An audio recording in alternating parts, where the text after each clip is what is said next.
Hello everyone, I'm Lawrence from Extropy. Today I'm going to talk to you about zero-knowledge security and auditing zero-knowledge protocols and applications. These notes are available at that link, and there's a QR code there for you to find that link also. Okay, so what I want to talk about today, I will give you some background and features about zero-knowledge systems. We'll just quickly overview the major protocols in that space. Then we'll move on to looking at some of the common vulnerabilities that have been found. We'll have a quick overview of the tools. We'll talk about some of the aspects of auditing ZK systems, and then I'll give you some links where you can explore further. So, for background, a little bit of motivation. Well, zero-knowledge proofs are used very widely, particularly for ZK rollups, and we have many Layer 2 systems that are dependent upon ZK rollups, and they have a great deal of value locks. You can see here the TVL for some of the major projects. So there's a great deal of value involved in these systems, which makes them obviously potentially a very large target.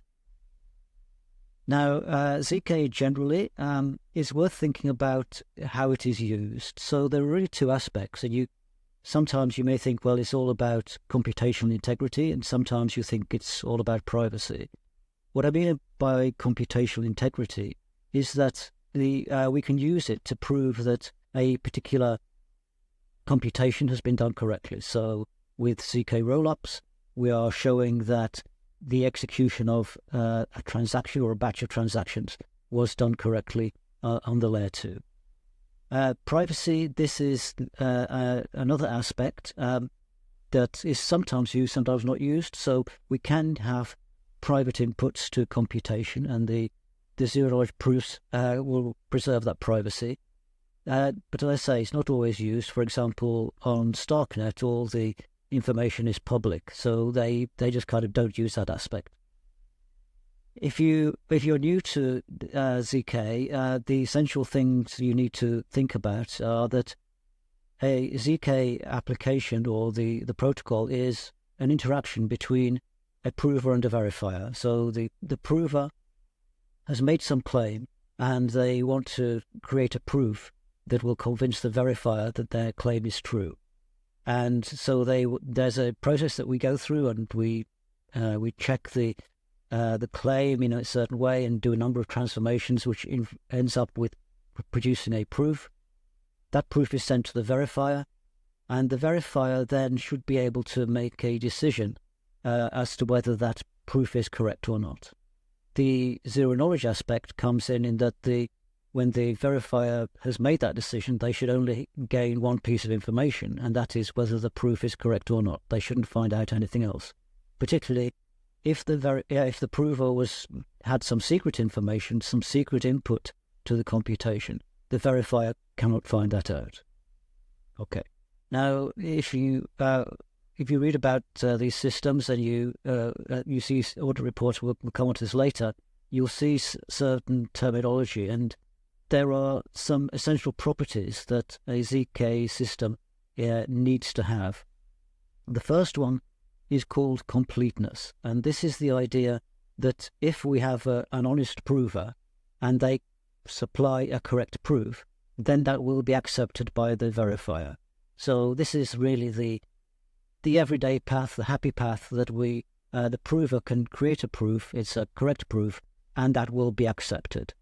So the prover is very confident that if they are honest and they're creating a correct proof, it will be accepted. The second point, soundness, is really the reverse side of this, and this is trying to make sure that cheating cannot occur in the system. And so what we're saying is that a dishonest prover, if they create an incorrect proof, that is very unlikely to be accepted by an honest verifier. Now, this is probabilistic, so there is a chance that an incorrect proof would be accepted by an honest verifier, but this chance is extremely small, and so we tend to ignore it in practice. But we can get a bound on it. We can have an idea of what that probability is, and it is very small. Okay, and then the final essential property we have is the zero knowledginess, the fact that if there is some kind of private input to the computation or to the proof, that this cannot be found by the verifier. They cannot reverse engineer the proof or anything like that to find out what that secret input was. Okay. So the major way this has been used has been very widely used to help with scalability, and that's via ZK rollups or validity rollups in the Ethereum ecosystem, and those have been used to create the layer 2s, and of those we have a couple of major types.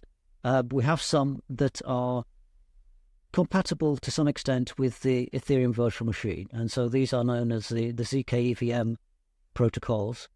So what they do is the execution on the layer 2 is done on something that is very similar to the EVM, and so hopefully you can use Solidity for that, and you can sort of easily port your existing projects to one of these zkEVM solutions. And then the execution of the transactions on this zkEVM is, we can create a proof of that, and then that proof is sent to the layer 1, where a verifier contract will check that it is being done correctly. The other types we have are layer 2s where the execution isn't trying to be compatible with the EVM. They're using some other type of execution, which is perfectly possible. There's, we can do that with ZK rollups, so there's no reason why we can't. But yes, they're not trying to be compatible with the EVM. On the ones that are trying to be compatible, we've got examples such as zkSync, Polygon, and Scroll. And then for the custom ones, we have StarkNet, for example, where they can use they have a Cairo VM. They use the Cairo language, which is completely separate to Solidity. There's no compatibility with the EVM at all.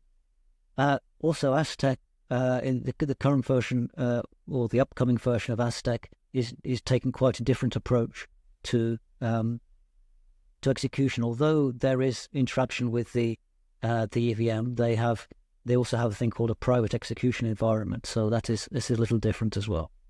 And then also we have protocols such as Mina. So this is not a layer 2. Mina is a layer 1. And again, there's no compatibility with the EVM. The programs are written in TypeScript and use a library called O1.js. And then Risk Zero is what is called a zkEVM. So it's just a general virtual machine. It doesn't necessarily have anything to do with blockchain, but it allows you to take any type of binary and create a proof that has been executed correctly. Okay, so these are some of the major protocols in the space at the moment. If application developers are developing for these systems, what they will tend to do, particularly with the more recent systems, is to write code in a domain-specific language, a higher-level language, such as Cairo, and or Noir for Aztec, and then this is compiled down into what is called a circuit. And yeah, we have some examples of these higher-level DSLs. A lot of them are based on Rust. They are very similar to Rust in terms of syntax and semantics, but not always. With Mina, for example, where they use TypeScript. And those then, these higher-level DSLs, they will compile down into these circuits. One of the another library that is used quite widely is called Circom, but this is a lower-level type of library. So it doesn't look like a traditional programming language. It doesn't look like Rust, and it is much more closely connected to the circuit. What you're writing in Circom is much more closely connected to this thing called a circuit. Now, the way that the proof is created is that, or the setup of the system, we have this DSL, and that will then compile into a circuit, or maybe you using Circom, and that will produce a circuit. This thing called a circuit is really a representation of checking the computation, and it's a transformation of the program that you have written, but it is transformed into something from which we can produce what are called constraints. So these are the checks in the system. So these are the checks that are checking that the claim that the prover makes is in fact correct. But the circuit is a representation in which we can more easily check it. And when we are creating a proof, we have to go through a number of transformations and get eventually to more mathematical representations of what the prover has been doing and the execution of the code. But the first part of that is called a circuit. And this language and the concepts about a circuit do intrude into the higher level languages. You do have to be aware of them. And when you are looking at the security of these protocols, there is a great emphasis on looking at this kind of representation, the circuit representation. Okay. Now, other aspects about zero knowledge that you should be aware of, it uses lots of cryptography. It is based upon things called finite fields. So these are mathematical objects. And so what we do in zero knowledge systems, rather than allowing ourselves free rein and using any types of numbers, we restrict the numbers that we use. So we use integers only, and we have integers that have a maximum value. So this is why the field is finite. And then we have modular arithmetic. So if you get up to the highest number and add one to that, then it will wrap around and you will start again at the beginning. So there is a finite number of integers available to you when you're doing computation that is going to be used to create a zero knowledge proof. Okay, and again, this aspect is important when we're looking at the circuits and we're looking how people are writing applications. You have to be aware of these facts. If we think about these systems in terms of what an attacker could achieve, as well as in addition to the usual types of attacks and motivations they would have with sort of Web3 applications, if you look at the ZK aspects in particular, one thing that they may be able to do would be to break privacy. And so that then this would mean that you think you have some kind of confidential computation, but in fact it isn't, and the attacker could find out some confidential information. The other thing that would be possible would be to create a false proof. So the prover has made some kind of claim, but they're actually cheating. They've created a false proof of this, but because of a flaw in the system, this would be accepted by the verifier. And to put this in more concrete terms, if we look at a project such as Zcash, the zero knowledge proofs in Zcash are used to show that the transactions are being executed correctly and to show that invariants are being checked. So when we have a transfer of Zcash between two addresses, then the zero knowledge proofs are there to prove that that is being done correctly, that we're not creating tokens out of thin air. So if we were able to create a false proof, what we could do would be to create tokens out of thin air, but then have it proof saying that that wasn't happening, to saying that things were working correctly. So this is the type of attack that will be possible if there's a flaw in the way that either the protocol is implemented or a particular application on that protocol is implemented.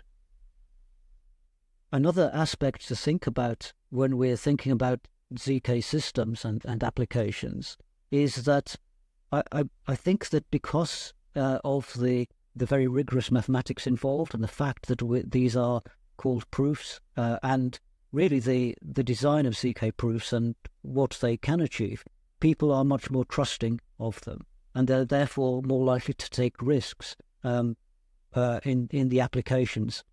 For example, if you have some a solidity contract and you claim that that is doing something, maybe you would check that, maybe you would be less likely to accept that immediately. Whereas if someone creates a proof that there's about some fact, I think you're more likely to believe that without further checking. So I think that in this way they are more powerful. They are more likely to be accepted, and therefore we may sort of take less security or use less security in these applications than we normally would. Also, one thing to bear in mind, and this is quite a difficult concept to come to terms with, but it's the way that we write these applications, is that the applications themselves are not really trying to compute some result, some answer. We're not trying to find a particular answer. It's more the case of we are taking some result provided by the prover, and then the application is there to make sure that that is correct and to prove that to check that claim. And in fact, to take that a little further, really the proof that we get is the proof that some computation happened, and that computation was there to check the claim that the prover is making. So there are some sort of logical steps that we make as we sort of go from the claim that the prover makes to the actual proof. And again, it is important to think about this because much of the potential problems we see in ZK applications are because we are not just checking sufficiently the claim that the prover is making. And so if we create a proof that these checks were run, that could be accepted. But if that would be a proof that a certain number of checks were run, but maybe those checks are insufficient. So this is one point we'll come on to in a moment, that the fact that the checks need to be rigorous, they need to be complete. Okay. Now, this next diagram, yes, it's a little complex, but I'll just quickly talk you through it to explain the typical process of how systems are set up and how proofs are created. And this is for a type of proving system called a SNARK, a zkSNARK. There are other types, such as STARKs, but this one is for SNARKs. It also applies pretty much to STARKs, but this is specific to SNARKs. So there are various aspects, but to start with, we have some kind of setup in our system, and that setup involves two parts. Part of it is taking the application and creating a circuit from that. So this is kind of the top path here. So maybe we would have some DSL that would be turned into a circuit. It could go into different representations, but that would be part of the setup. That's part of the process where we're showing to the verifier these are the checks that we're going to make about the prover's claim. So the verifier could well be involved in this initial setup. As well as that, for SNARKs, we have a thing called a CRS. Now, I won't go into details about this, but this is a special input that is needed. With SNARKs, we often have to have some secrecy around that as well. But this is all when you're setting up the system initially. The results of this setup are two pieces of data called the prover key and the verifier key. Now, these are not keys in the traditional sense, but they're really a summary of the setup of the system. And these are needed for the prover to create a proof and for the verifier to verify that proof. And they're really a summary of what the system is all about. Okay, so once our system is set up, then we can create some proofs. So this is the part here, the public input and the private input. So the prover will be making some claim that could involve different types of inputs. There will be maybe some public ones, so these are inputs that the verifier can see. But there could be a private input as well, so that this is something that the verifier shouldn't know about. So the prover will have those inputs. They the private input is called the witness. So this is why we have this box called witness generation. So we have our inputs to the system, the inputs we're going to use as the basis of our proof.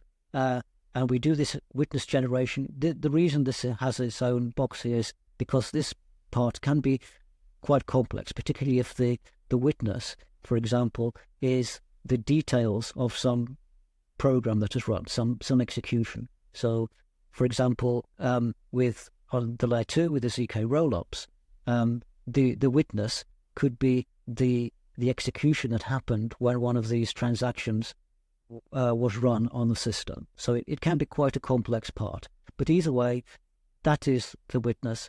This would get sent to a prover, to something that is going to create the proof. The letters here we have X represents the public input, and W represents the private input, the witness. So the prover is taking the public and private inputs and sending those off to the SNARK prover, and that will create a proof. The public inputs can go directly to the verifier. So the SNARK prover is some process that will take the details and create a zero-knowledge proof from it. This proof here is represented by pi, and then the verifier will receive that. So the proof will be sent to the verifier along with any public inputs, plus the verification key, which is needed from the setup.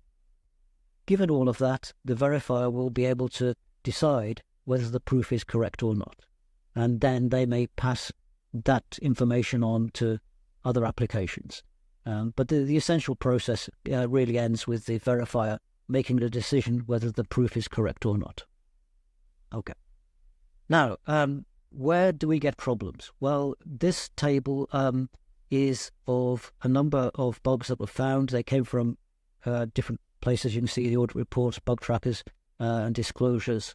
So you can break them down. If you look at the types of problems we see, what they broke, the majority of them have broken soundness.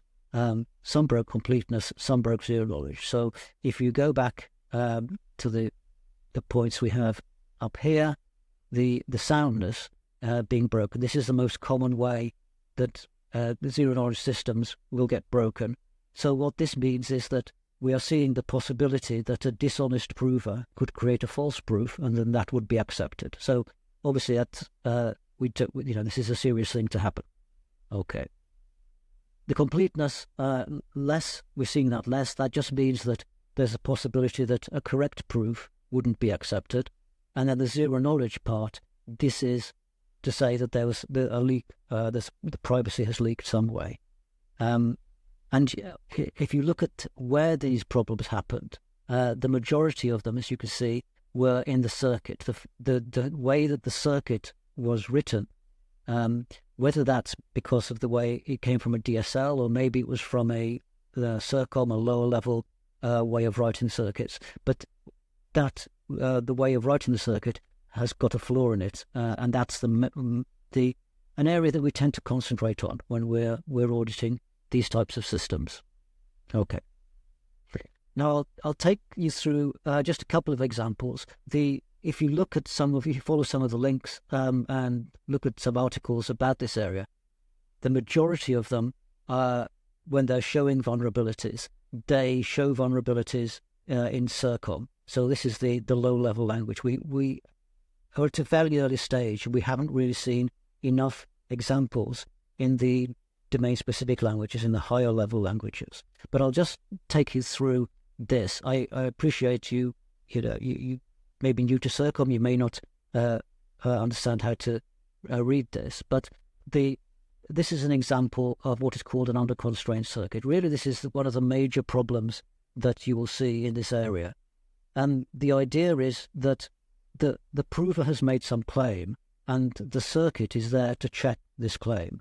But the way the circuit has been written, we haven't been rigorous enough. We don't have sufficient checks in the circuit. And so this gives the prover some leeway. They could put in something incorrect, and it could still then go on to create a correct proof. And this in here we have problems because we are checking that something is, we want to check that something is the result of two factors being multiplied together, but we haven't specified it exactly as a constraint. We've just said that it's going to be equal, and also we haven't done checks on what these original factors are, because there could be edge cases where these factors would make a difference if they were certain values. So this general idea is the idea of under constraint circuits is one of the major problems we see. And a subset of those are things called non-deterministic circuits. This is a little complex, but the idea then is that if you introduce some non-determinism into this area, then the prover again could take advantage of that, and so for certain circumstances, maybe they could create a proof that isn't sufficiently checked. Okay. A more straightforward example is given here with overflow or underflow. So this is really just because we're working with finite fields. We have a maximum value on that field. Typically, this would be a prime number. So here we've got it represented by P. So all of our arithmetic is going to be done mod P. And what you see here is that this line of code here is to say that we are adding three numbers together. We are going to put those three variables, x, y, and z. We're going to put those into variable a, and there's a constraint on that. So what we're saying is that a must be equal to x plus y plus z. But if we're not careful about how we do this, and we don't check the values of x, y, and z, then there are circumstances where we could get different inputs giving the same result. And so this is because we have overflow. So if you think of what we're going towards is that a is going to be equal to 11, what we have with these two examples is that there are different ways to get there. We've got, we could have x and y being 5 and 7, and then z being p minus 1. Or we could have x and y being 5 and 6, and z being 0, and these will both produce 11. Where we would typically we would want more constraints. We wouldn't want the case, the top case, where we could have effectively overflow. Okay, and this value p here, this is the maximum number in our finite field. So we haven't constrained this enough. We haven't checked the values of the individual elements sufficiently when we're doing this calculation. We haven't checked that z is within a certain range and is not going to cause overflow. Okay. So there's a good paper about vulnerabilities, a system of knowledge. So I've got a link to that there. Please have a look at that. There's also a nice article for safe circuits there to give you tips about those. Just to give you a further example, if you imagine we have our computation is going to involve some kind of accumulator, and what this accumulator is meant to be doing is as we step through the execution, at each step we're going to add 5 to the total. So you can see here in this table I've represented that we've got a column to represent the total, and then we've got one for the step. So the total here is increasing by 5 each time. So if you were writing constraints for this and writing a circuit for this to check that it was working correctly, you may just say, well, we're going to take the total of the previous row and add 5 to that, and then the total on this row has to be equal to that. And that certainly is a constraint, but then it's missing out other things. And I think application developers tend not to think in these terms. This is something of a new concept. They will write something such as total is the total of the previous row plus 5, because that's a way of computing the next row. But what we really need is a constraint about this. We're saying that the total on this row must be the total of the previous row plus 5.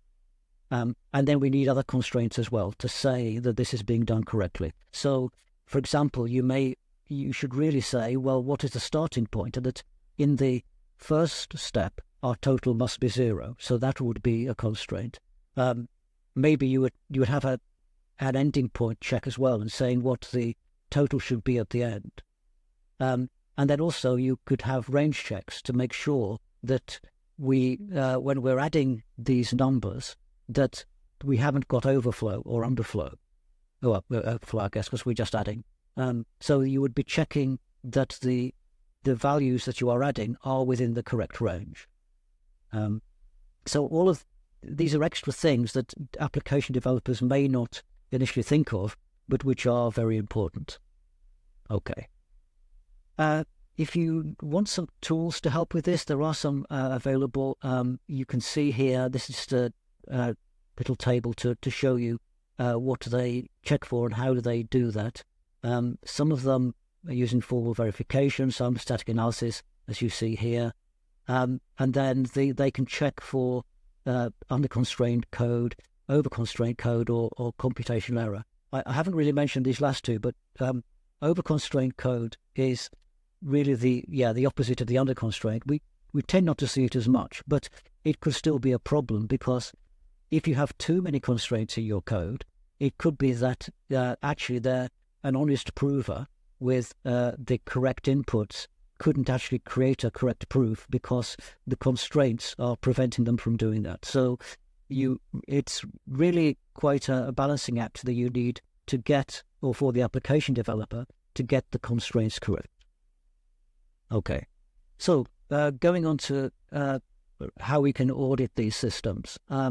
So, of course, the usual points about Web3 and Web2 will apply. So there may be lots, for a particular application you're looking at, there may be lots of details that you would be checking around, the economics or just the general logic of the code, etc. So all of those things will still apply. But then in addition, we do have some extra things because this is a zero-knowledge system, because we are doing provable computation. Some of this is you're going to need very specialist knowledge to be able to check. So you're going to need a cryptographer to check some things, particularly if you're looking at the protocol level. There are things that that would require some very specialist knowledge to understand. It may well be the case that you're going to assume that some things are working correctly. So, for example, you may have to assume that the compiler that takes the high-level code, the DSL, and turns that into a circuit, you may well assume that that is working correctly, which obviously could be incorrect, but then you would have to say in your report that this is one assumption that you are making. But the types of issues that someone without specialist knowledge may be able to find are things such as the under-constrained code. And this could be possible, this could be seen at the DSL level, because the application at the DSL level should be making sufficient checks about the claim that the prover is making. And so even at that level, you should be able to see if those checks are not sufficient, if you're not being rigorous enough. So this is the first point, where some things you can check without needing advanced cryptographic knowledge are things like under constraint code. Also things such as overflow. One aspect of the zero-knowledge applications that you tend to see is that in these languages, the data types are restricted in the maximum values you can have. We tend to have maximum values of around 2 to the 252. So they're often a little bit smaller than the maximum value we can get in Solidity. But when we're using these values, we need to be sure that we're not getting overflow. So there have to be checks on that as well. And then, of course, the breaking of privacy. If you have some secret inputs, you need to be sure that those are not being leaked in, or in some way maybe being reused in some way in the application that would make them visible to the verifier. Just to give you some examples of the types of checks that you can see, this is from the audit of Scroll, so one of the zkEVM protocols. done by Trail of Bits. So there's a link there to the audit. And these are some of the questions they asked as they were doing the audit. These are just a few of the questions they asked. If you want to look at the report, you'll see the full set. But it should give you an idea of some of the areas that you would need to look at. So the first one is, a more general one. Are we following best practices for Rust? Because they were writing in Rust. So obviously these are the traditional topics, the areas that you still need to check. But then also, because this is a zkEVM protocol, they wanted to check that really the compatibility of the EVM opcodes. Are they being correctly used? And then the circuits produced as part of the EVM implementation, are they sound and complete? And as you saw from the table of the types of problems that we see, we're probably going to be concentrating on the soundness aspect. The fact that making sure that a dishonest prover cannot create a false proof, and that will be accepted. There's more details here about the semantics of how the EVM works. So this is not really a ZK specific point, but it's just saying that we need to be checking that the EVM is correctly implemented.